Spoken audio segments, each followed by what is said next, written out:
Hey y'all. So, browsing through my Facebook this morning, I came across something that spoke volumes to me since I was in the same situation from the time I was 13 up until about 17.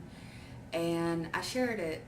Well, one of my friends on Facebook who I went to school with and haven't really talked to him in years, he shared the same post and pretty much stated that it brought tears to his eyes because he's been in this situation. Him and his wife or girlfriend, not really sure what they were, split about 2 months ago. And during those 2 months, he got addicted to pills really bad, and suicide became an active thought in his mind. He's been clean of pills for a month, but suicide is still a thought that's crossed his mind on pretty much on a daily basis, and that is something I can relate to so bad because growing up, every teen has their issues. Like, every teen goes through crap, especially with school and all the bullies that can take place during school. And then some of them have bullies at school and then come home and are bullied by brothers or sisters or mom or dad or whatever the case. I didn't really have that many bullies in school. I mean, everyone has the bully, like I just said, but they didn't really affect me in school. It was more of my life at home that affected me more. And I'm not saying my home life was bad, it really wasn't. But the drama that took place on a daily basis because of the way that my brother was and the way that my dad did me and stuff like that.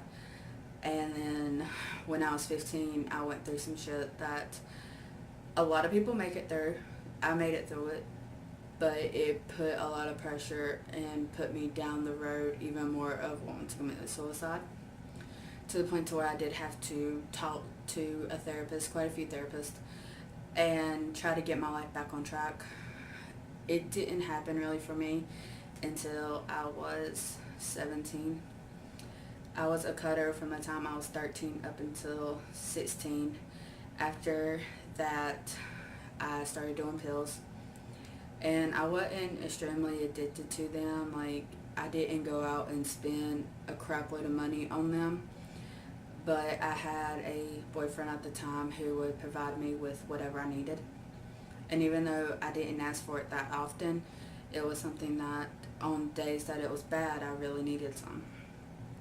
And it took me losing my first baby, which is what this butterfly is for, to really snap out of everything and realize what was going on. And even though I stopped using pills when I found out I was pregnant, I found out at 4 to 5 weeks, and by that time it was too late.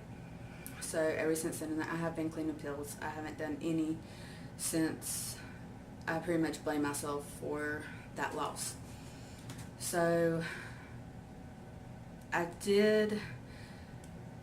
I stopped doing pills and was clean for 3 months before I got pregnant with Nevaeh.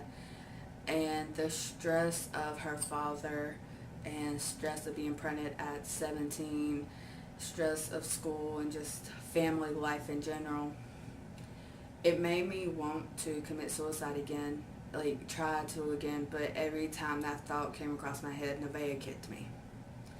And it kind of brought me back to reality, thinking that I'm a mother, I can't do that because my daughter will be left with no one.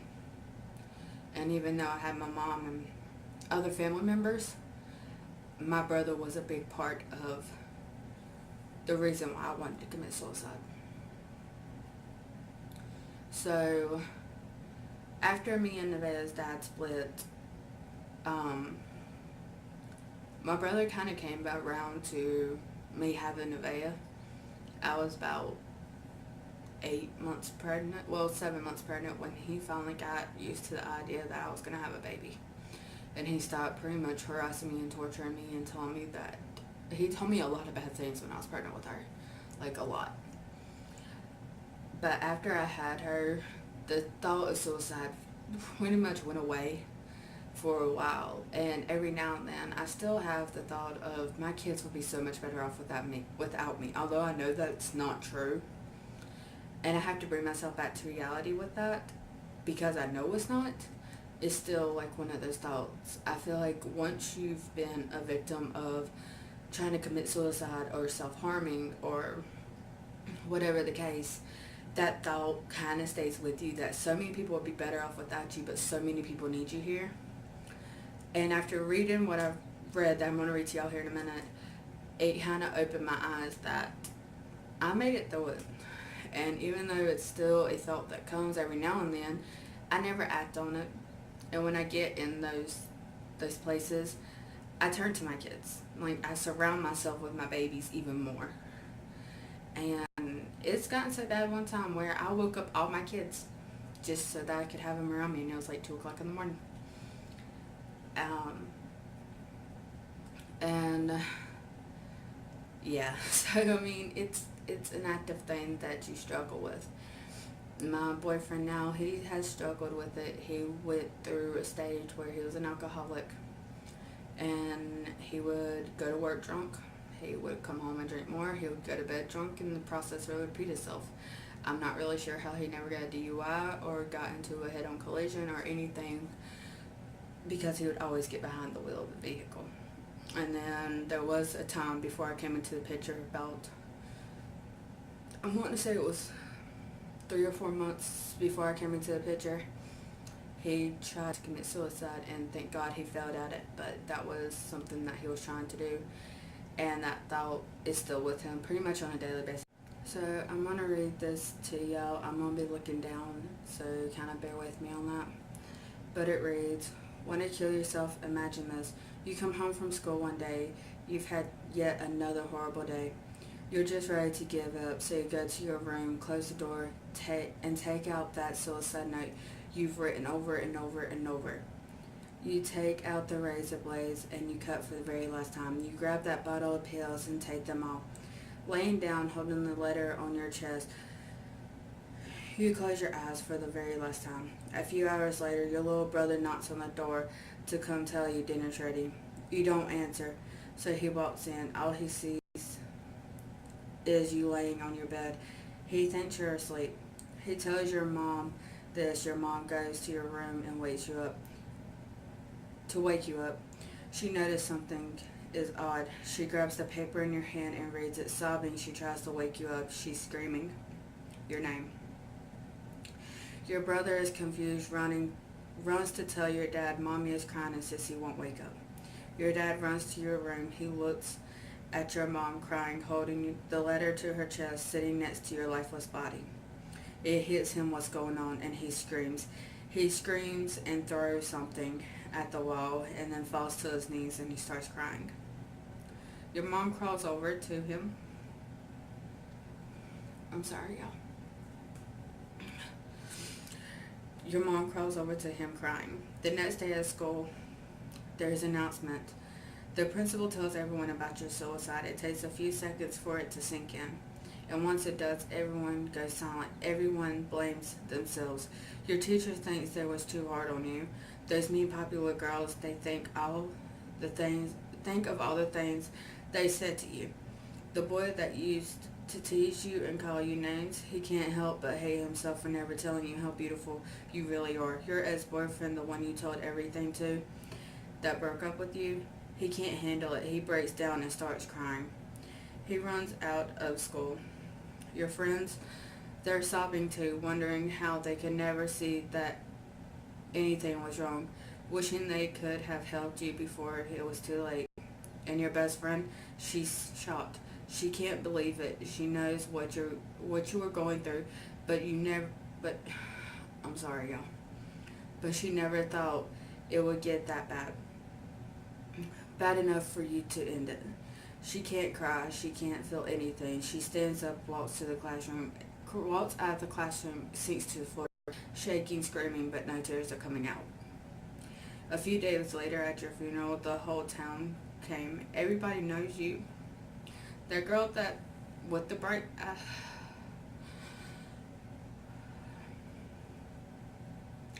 that girl with the bright smile and a bubbly personality.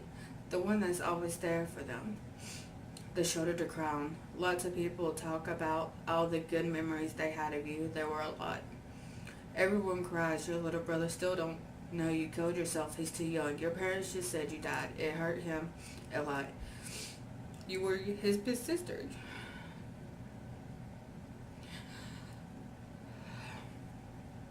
You were his big sister. You were supposed to always be there for him. Your best friend, she stays strong though through the entire service, but as soon as they start lowering your casket into the ground, she just loses it. She cries and doesn't stop for days. It's 2 years later, your teachers all quit their jobs. Those mean girls have eating disorders now. The boy that used to tease you cuts himself. Your ex-boyfriend doesn't know how to love anymore, and he just sleeps around with girls. Your friends all go into depression. Your best friend, she tries to kill herself, but she doesn't succeed like you did.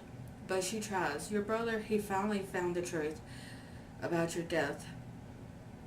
He self-harms. He cries at night.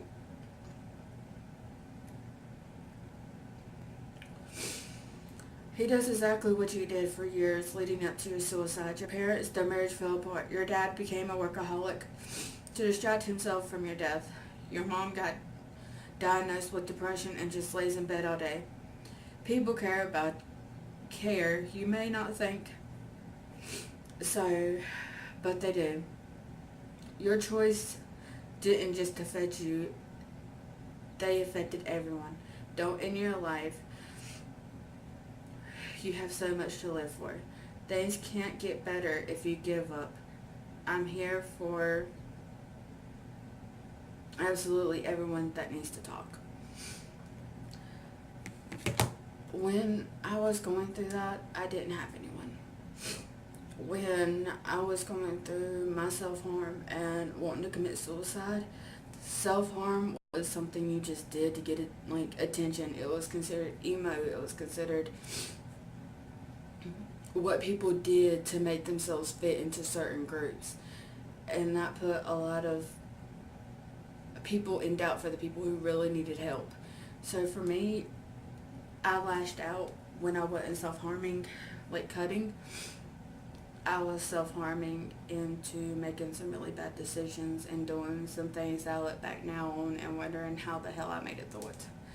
But to sum up this video, because now that I'm emotional and I have cried for like the third time today now, I just want to state that anyone who's going through that, you're not alone. And I don't care if I've known you since I was 2 or have known you less than 10 minutes. If you need to talk, talk. The guy that I was telling y'all about earlier, he shared the same thing and it hit him hard. I had to remind him that he has a daughter that is absolutely beautiful and who loves her daddy to death. And even if life is knocking you down so bad, you have to realize that your daughter needs you. And I told him that if he ever needs to talk, I'm here for him. Do I think he's ever going to turn to me for help? Probably not. But I left that door open so he can walk in anytime he needs me. And I'm one of them people, I don't care if it's 2 in the afternoon, 2 in the morning, what I got going on, as long as my kids ain't hurt, I will talk to you about whatever you need to talk about. And same thing with y'all guys. I don't care if I don't know you, but if you need to talk, talk. But now that this video has been pretty much depressing enough, I will talk to y'all in my next video. Bye.